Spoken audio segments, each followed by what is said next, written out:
Wasak si John Vic matapos sabay-sabay na banatan ni na First Lady Liza Marcos at Pangulong Bongbong Marcos. Pero hindi pa dyan nagtatapos dahil bumulaga rin ang pangalan ni Kong Zaldico na umano'y protektado raw mismo ng palasyo. Grabe, parang pelikula ang eksenang ito, kaya't buong Senado at Kongreso nagkakagulo na naman sa isang mainit na pagtitipon. Walang preno ang tirada ni na Liza at PBBM laban kay John Vic na tila baga pinagsakluban ng langit at lupa sa mga akusasyong ibinato sa kanya. Ngunit mas lalo pang nagliyab ang usapan ng isiwalat na umano'y hawak-hawak ng palasyo si Zaldico at sinasabing ginagamit ang impluensya para mailigtas siya sa mga kontrobersya. Dagdag pa rito, ilang insider ang nagsabing untouchable daw si Zaldi dahil sa koneksyon sa pinakamataas na opisina ng bansa. Ngayon, tanong ng sambayanan, ano nga ba ang tunay na dahilan ng pagwasak kay John Vic? Totoo bang protektado ng palasyo si Zaldico? At hanggang saan hahantong ang bangayang ito na tila gumigiba sa loob mismo ng administrasyon? Abangan ang susunod na kabanata dahil sigurado mas marami pang pasabog ang sasabog sa mga darating na araw.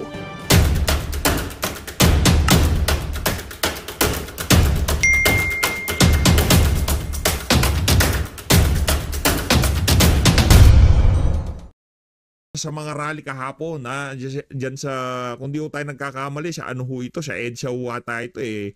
Ito, panoorin ho natin. Kung ano nyo na lang, comment nyo na lang ho sa baba kung saan yung saang lugar sa Metro Manila itong nangyaring rally na to. Comment nyo na lang ho sa baba. Game! Nako. Bakit na kailangan ng lisensya? Mayroon ba akong violation? Yan. Pang pulis naghingi ng lisensya, dapat may violation. Yan. Sabi nyo nagrarally, kailangan nyo ng permit, pero ang pagdalaga, walang permit. In your face, di ba? Ang galing yung maghanap-hanap ng permit. Tahimik ho itong mga pulis na to eh. Hindi ho sila nakapalag eh. Di ba? Ano, real talk nga naman, di ba? Yung mga magrarally, hahanap-hanapan nyo ng permit. Yung mga congressman na magnanaka, wala kayong pakialam, gano'n? Long yung yan. May permit ba pagdalaga? Wala. Nako, di nakasagot si ate. Permit ba pagdalaga? Wala.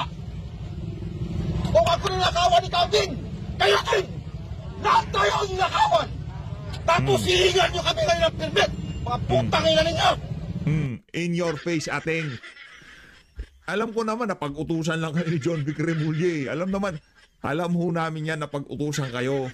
At ang utos nga sa inyo, maximum tolerance. Galit ang Pilipino. Kung ayaw nyo maghalo ang balat si Tinalupan, naku eh. Huwag nyo hong pigilan ang paglalabas ng saloobin ng ating mga kababayan. Ano na yan kumbaga samot-saring emosyon na yan. Galit to ang Pilipino. Ngayon, meron nang nangyayari ganyan. Tapos hahanapan nyo pa sila ng kung ano-anong permit, nakabalbalang permit, di ba? Malaki ho talaga problema natin dyan. Tuloy natin. Walang permit sa pagdalagaw. Yan. Kami lahat ng ayos, lahat ng kita namin kinukuha ng tax. Kayo din. Tapos piniprotektahan ninyo ang mga magnanakaw. Putang ina! Galit na tong si Sir. Sir, saludo. Isang palakpakan galing kay PH Update. Respect. Saludo ko tayo dyan kay Sir. Hingin mo ako ngayon ang permit! Nako. Susunod ako sa batas! Na nagpapasunod ng batas ang presidente mismo magnanakaw! Putang ina ang permit yan!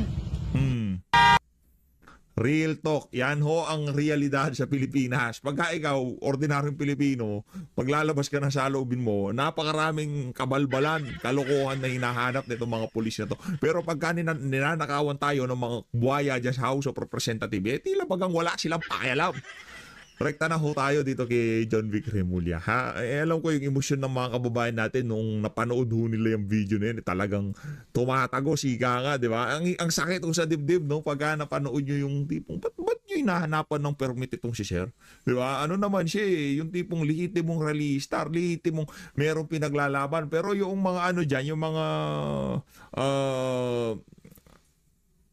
panagutin ng korap, tapos isinasama nila pangalan ni BP Sara, manahimik kayo. Hindi kasama dyan si BP Sara. Sa susundo na video natin, ito matindi to, nabibisi lang ho tayo ngayong mga panahon na to. Kung nasa bahay lang ho tayo, balagbago ito mga kababayan. Nabisi lang ho talaga tayo, di ba? Sa susunod na video, naku, yung mga retired military personnel nagsalita na ho. Sa tingin ho natin sa mga susunod na panahon, sa mga susunod na pagkilos, talagang iba na ho ang mga mangyayari. Abangan lang ho natin. Kaya ito si John Vic Remulla, kitang-kita nyo naman ho, namumutla, di pa nga ata naligo, yan nata shoot niya kahapon, di ba? Ano ho iba na ho yung atmosphere diyan sa mga nangyayaring rally, yung mga ordinaryong Pilipino, mga fishball vendor, yung pinaglalaban na nga lang nitong si Kuya, pababain yung presyo ng fishball. Lihiti mo ho siyang vendor, ha, hindi ho siya bangag o kung ano pa man, ha.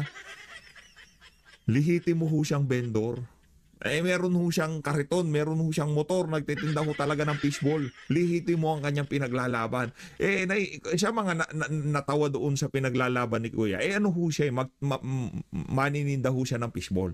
Ngayon, ang gusto niya mangyari, pababain ang presyo ng binibili niyang fishball para mas mahal niyang, mas malaki kita niya. Paano mangyayari yan? Dapat hindi kurakot ang nasa pamahalaan. Gumanda ekonomiya, magbababaan ang presyo ng mga pangunahing bilihin. Mantika, fishball, kikiam, lahat po yan, babaan yan. At lalaki ang kita ng ating mga kababayang street vendor kung tawagin. Ito, dito tayo kay John Vic Mesaltic. Game. Today, the President and I were in touch constantly every 20 minutes to assess the situation. He was in a Nangangatugo siguro sa tuhod tong si Marcos Jr. Ayun na sila, parang deja vu. Anak na to. Parang nangyari to, 1987, parang ganito, sinusugod malaking. Huwag kang magalala, Mr. President.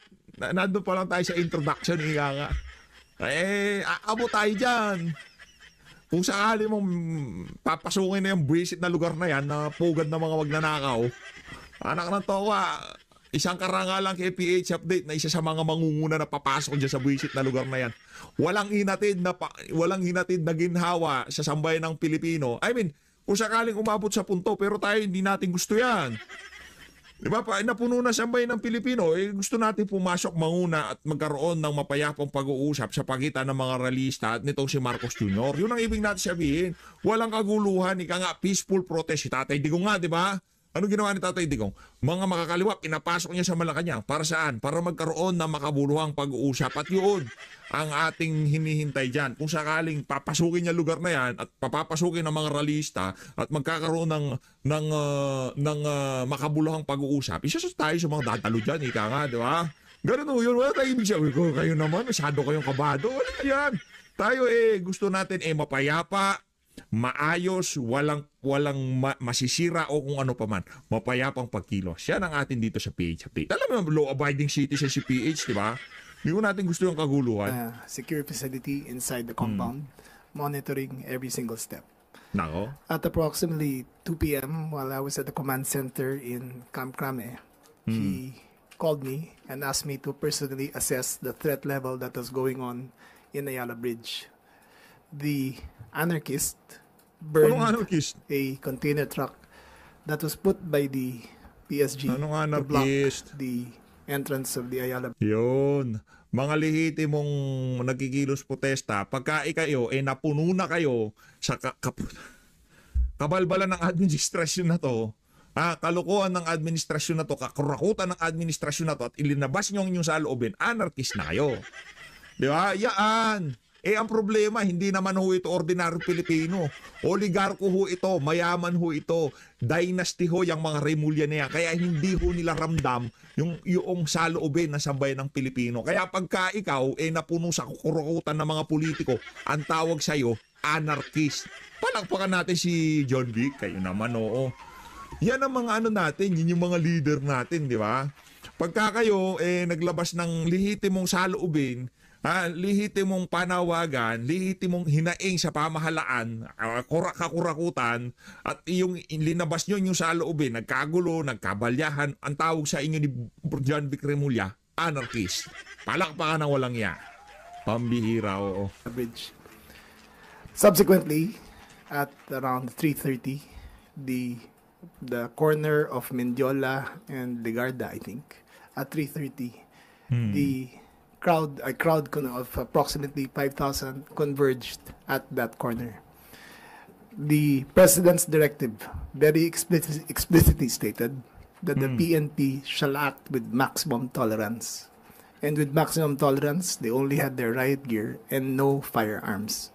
I repeat, the approximately 4,000 policemen deployed to contain the rally had no firearms on them, except for the SWAT group that was in the vicinity. The purpose of having no firearms is because when you engage a Parang ano lang ho yan, parang KOJC yan, walang firearms tapos maya-maya magkakalitaw-litaw sa mga picture, meron naman pala. Ay, sino papaniwalaan namin kayo? Ang mga sinungaling kayo? Mga aso ni Marcos Jr., mga sinungaling? crowd, the chances of your firearm being pulled from you and being used against you is very high. Having said that, number one, there was no discharge of weapon from any PNP official. I repeat, there was no discharge of weapon. Number two, there was no tear gas used by the PNP.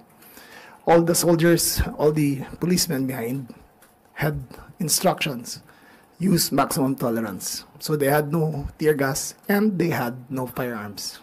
Number three, only when the mob were throwing Molotov cocktails did the police push back. That crossed the line. When rocks were thrown, you could shield yourself.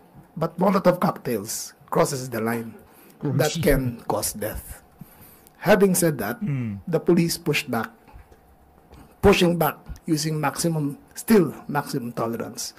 And one by one, they were apprehending the characters who were throwing rocks, Molotov cocktails, or engaging them physically. After the arrest, after all of that having said and done, the protest subsided at around 5:30 p.m., after which we ascertained that the following happened. There was an arrest of, and we get this straight, 216 individuals, 216. Comprising of 127 adults and 89 minors. The minors were characterized as following. 65 were children in conflict with the law and 24 children at risk. What is the difference? Children in conflict with the law is 15 to 17. Children at risk is 14 and below. Of the 216 that were arrested, we'd also like to report that 95 PNP personnel were wounded. 95. Some of them serious, requiring medical attention. They were brought to the PSG station here in Malacanang, and also to the PNP General Hospital for further treatment. Now, I would like to commend the PNP for their performance yesterday. They acted according to law. They acted according to instructions. I would like to debunk the rumors going around that someone died, that there was a death. There were 0 casualties. Oh, paano pagka tinanong sa inyo yung mama na buhat-buhat ng mga pulis tapos naampas ang ulo sa semento? Kumustahin natin yung mama kung nasaan na. Huwag ho kayong magsalita ng tapos. Secretary John Vic Remulla. Anak ng toka, pinapanood ho kayo na sambay ng Pilipino, di ba ho kayo nahiya sa mga pinagsasabi nyo na yan? Paano 0 casualty? Sigurado kayo? Kumusta na yung mama na binuhat ng kapulisan tapos nahampas ang ulo sa semento? Kumusta na yon? I repeat, there were 0 casualties. What is spreading around in social media is fake news. There were, however, people who got hurt. None of the protesters were seriously hurt. I repeat, none. By seriously, I mean that they would have to be hospitalized. The police got hurt more than the protesters. Sinasabi ko. And that is something notable to everyone. Nakakaawa po ang mga pulis natin. Nako po. Binuhusan ng tubig galing sa kanal.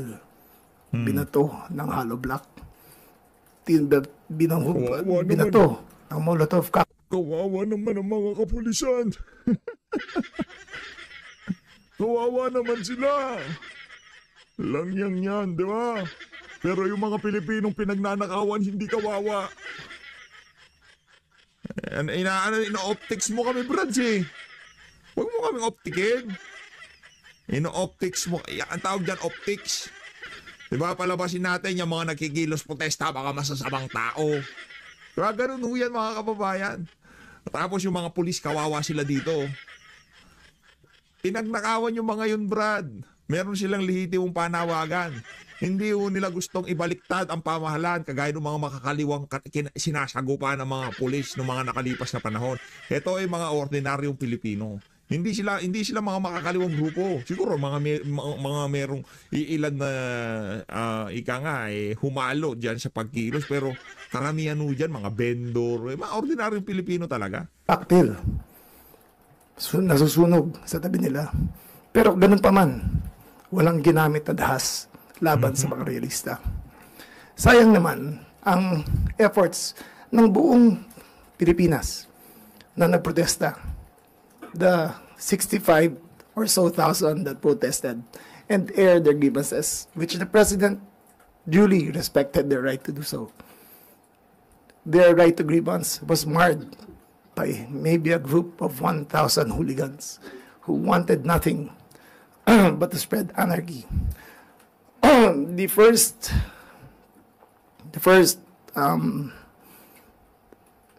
children in conflict with the law interviewed said that they had intended to burn the palace. They had intended to burn the palace. However, we could not take that at face value because these. Nako naman eh. Hililabutan siguro si Marcos Jr. kung narinig yun, yung mga bata. Gusto, 3 taon pa ako dito sa Malacanang, ba't susunugin nila? Tayo naman ho, huwag niyong gagawin yan. Di maganda yan. Huwag niyong susunugin ang House of Representatives. Huwag niyong susunugin ang Malacanang. Naku, ano ba namang ginawa sa inyo ng Malacanang at House of Representatives? Huwag niyo gagawin yan. Ayaw ho natin ang kaguluhan. These were children in conflict with the law and we still needed the DSWD to process them. So a full report of their intent will come out in the next few days after the interrogation of all those held. The suspects are all held at the MPD station, where they are undergoing processing. The minors are with the are being interviewed by the DSWD to determine whether they will be tried as adults in the coming months. So that is my report for all of you. Thank you very much.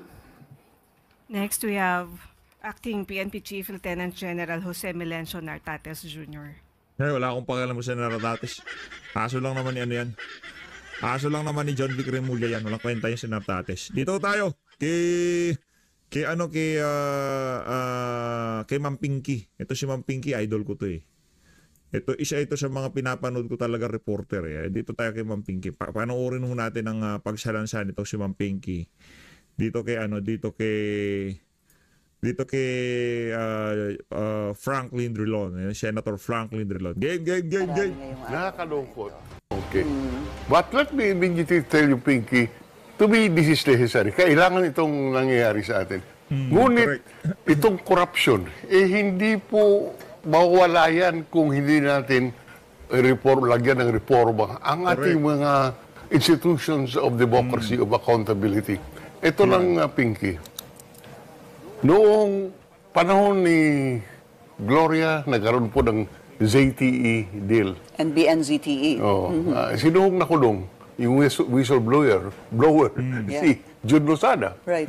Noong panahon ni sumunod kay Gloria, si Napoles. Si Napoles ang nakulong hindi dahil sa corruption, kung hindi dahil yung pag-kidnap niya sa kanyang pamangkin. Noong formally, may nakulong ba? Wala. Ngayon, ang ibig kong... Kasi, Sen, yung formally, Alam natin may kumita doon. Sa totoo lang, hindi walang kalokohan ha. Kumita, yung mga businessman kumita.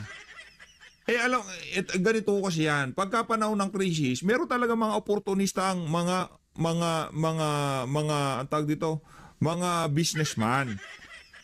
Kaso noong panahon na yon, kung yung mga ini-import, yung mga pinapakala, yung mga binibenta nila ng mga produkto mahal dahil mahal talaga sa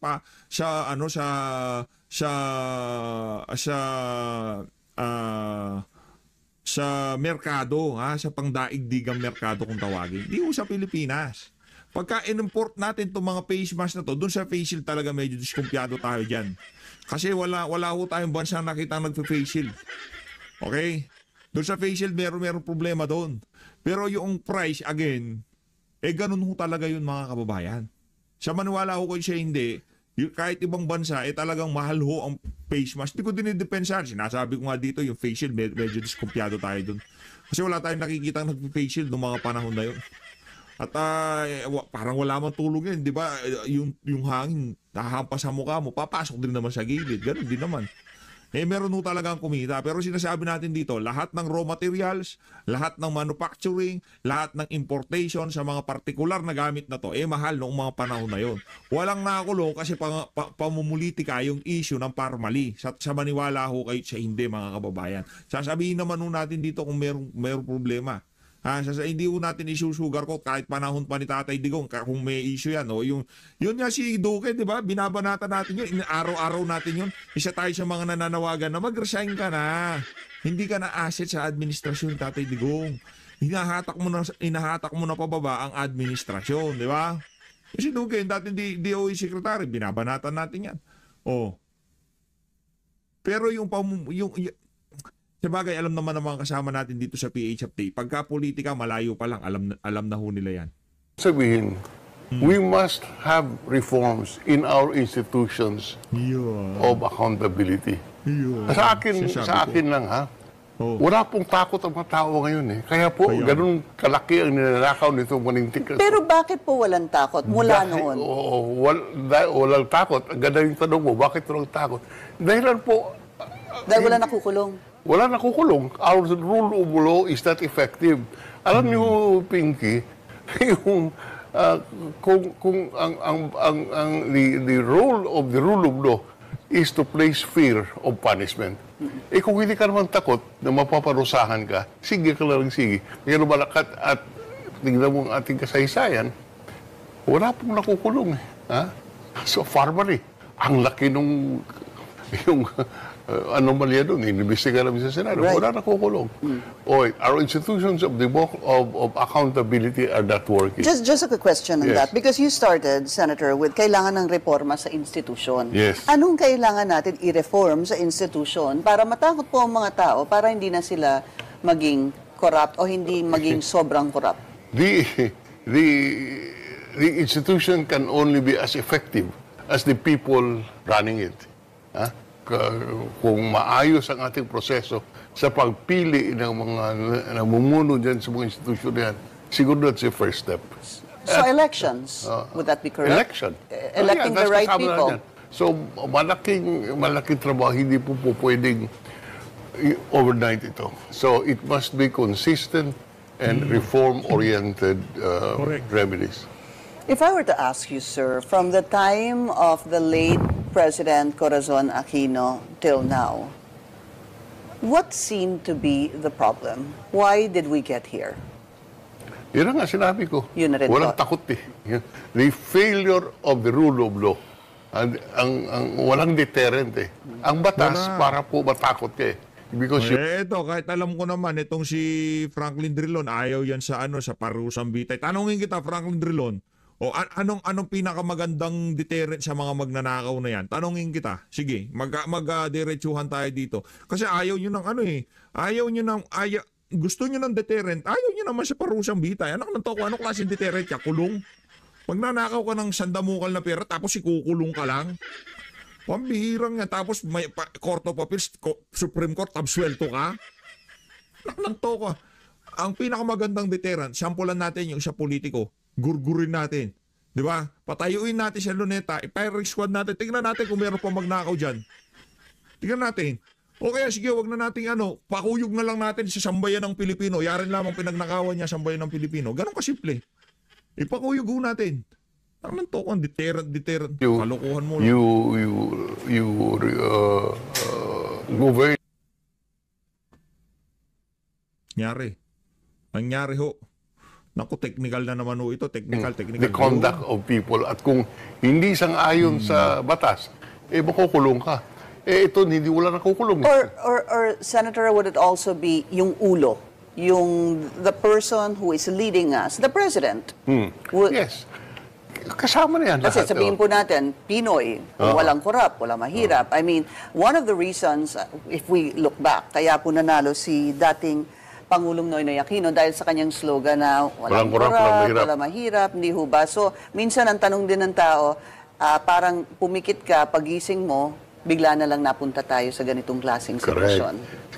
Yun na nga, kung sa aking tingin na, of course, marami iba-ibang opinion. Sa aking tingin, ang kawalan ng saysay ang ating batas.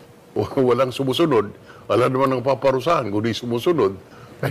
Ngayon, Pinky, the other development, si Diskaya gagawin na ng state witness? Let's talk about that. Dati po kayong DOJ Secretary, hindi ho ba? Ako ang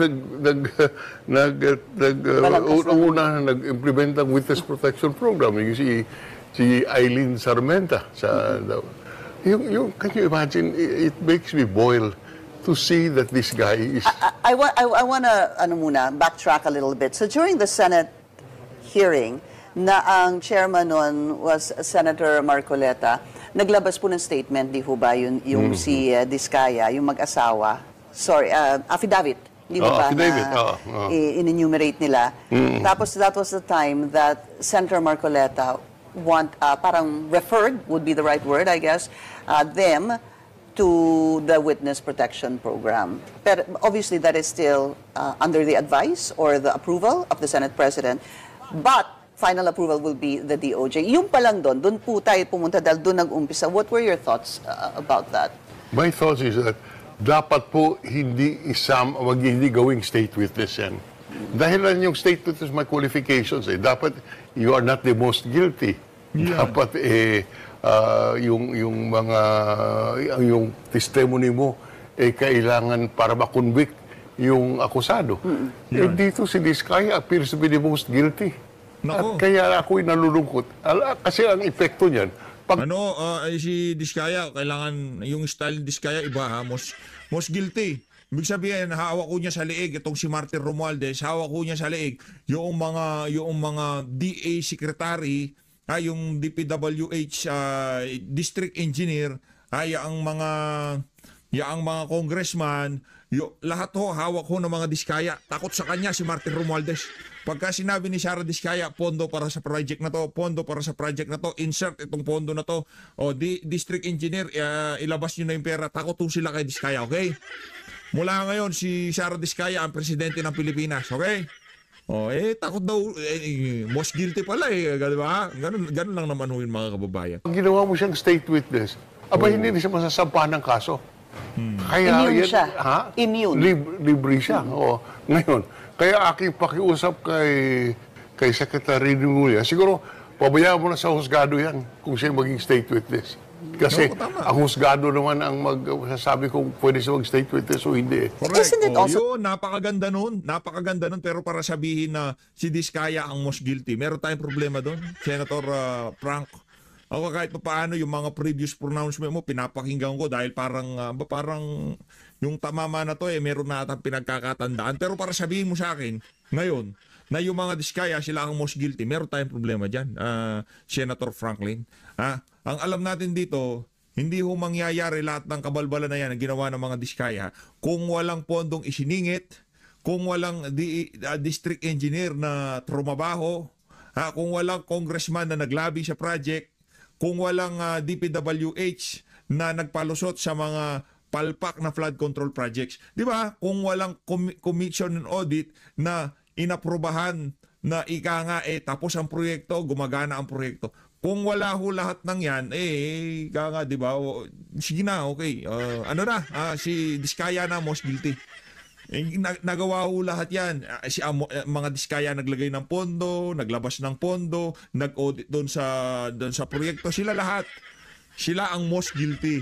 Anak ng Petrang Garapata. Idol ko talaga to si Franklin. Paminsa-minsa, tumatama. Pero tatama ng 1 milyon, mali niya. Anak ng toka. Ayusin nyo ho. Sen. So that's going to be the call of the DOJ Secretary? The call of the DOJ Secretary is to admit him to the Witness Protection To Program. admit, okay. Pero kung gagawing state witness, I see. sampahan ng kaso at hayaan mo ang husgado. Ha? Kailangan sampahan siya ng kaso at saka hindi talaga po pwede yun si Diskaya. Why do you think they are the most guilty? Yan. And not the politicians? Yeah. So who? Whoever politicians they have named during that Senate Blue Ribbon Committee under then I Senator am just saying, Pinky, hayaan mo ang husgado mag-determine kung siya. Hindi niya pwedeng banggitin si Martin Romualdez. Ikaw naman, Ma'am Pinky, wag mong pilitin. Baka umiyak yung mama na yan. Pambihira, kahayaan natin ang husgado, pero para sabihin sila ang most guilty. Parang sinabi mo na absuelto tong si Martin Romualdez. Ito talagang si Sen. Drillo, no? Huwag kong ganon, Senator Franklin. Masyado kayong paghahalata dyan. Dati pa pala kayong DOJ Secretary, tapos ganyan yung mga litanya nyo. May problema tayo dyan. Sila ba ay most guilty? Sa akin tingin, hindi siya ang least guilty. Siya ang mismo ang nagsasabi na inaayos nila yung bidding. So, to me, I hope naayos nila yung bidding. Ganito ho yan, mga kababayan. Nandyan ang district engineer, nandyan ang DPWH, St. Gerard, St. Timothy. Aba, isa lang yan eh. Ba't nandyan kayo?